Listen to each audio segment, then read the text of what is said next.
Okay, so I am going to start with my background and try to figure out what my color scheme is going to be. So for mine, one of the easiest things you can do is just use shapes. Remember, and if you hold down the left button, it will pop up additional things. So I'm just going to start with my rectangle tool. I'm going to drag it out to that size. If you notice up here at the top, there's another way to actually figure out your size too. So this one is 6 inches wide, and it's already at 2.5 inches tall. Okay, so that's good. And then I'm going to click on my shape again. Even though it doesn't look like there's anything there, the reason why is because I have a white fill and a black outline. So I'm going to change my white fill to, let's change it to blue, a light blue. And I'm actually just going to get rid of my fill. Okay, so now I have a blue background. You can also use this thing called a pen tool, which I think we kind of talked about a little bit last time, but I can click and make any shape I want. So you notice right now that there's not a blue line going on this side. I want to close the shape by clicking where I started, and now it's a complete shape. The thing that's kind of also cool about any of these shapes is that I can either select, which is my black arrow, or I can use my white arrow. So the white arrow, which is kind of nice, is that I can change it to any shape I want.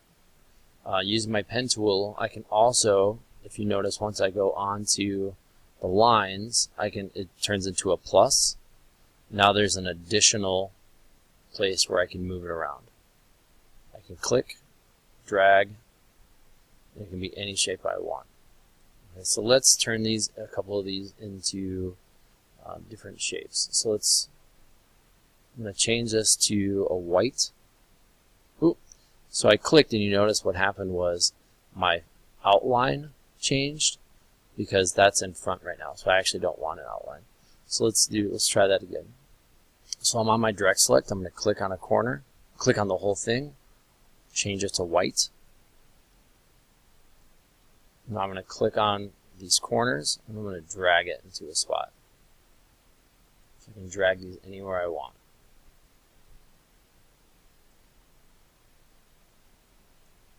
So I'm going to make some maybe interesting background type things. And I can also, remember, if I click on my selection tool, I hold down Alt, I can make copies of these things. So maybe I can turn this into a pattern in the background.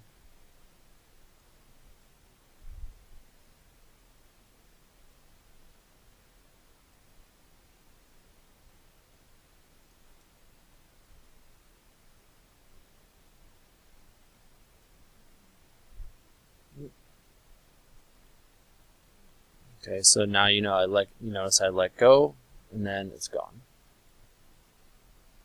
So now I have kind of an interesting pattern in the background. Okay, I can also hold down, turn it into different things. I can make stars. On my line, if I hold it down, I can turn it and make spirals.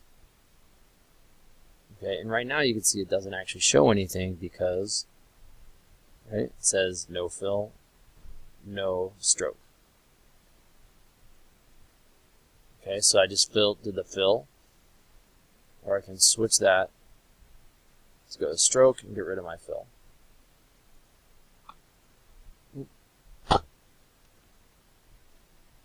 Alright, so that's how you can mess around and make different shapes.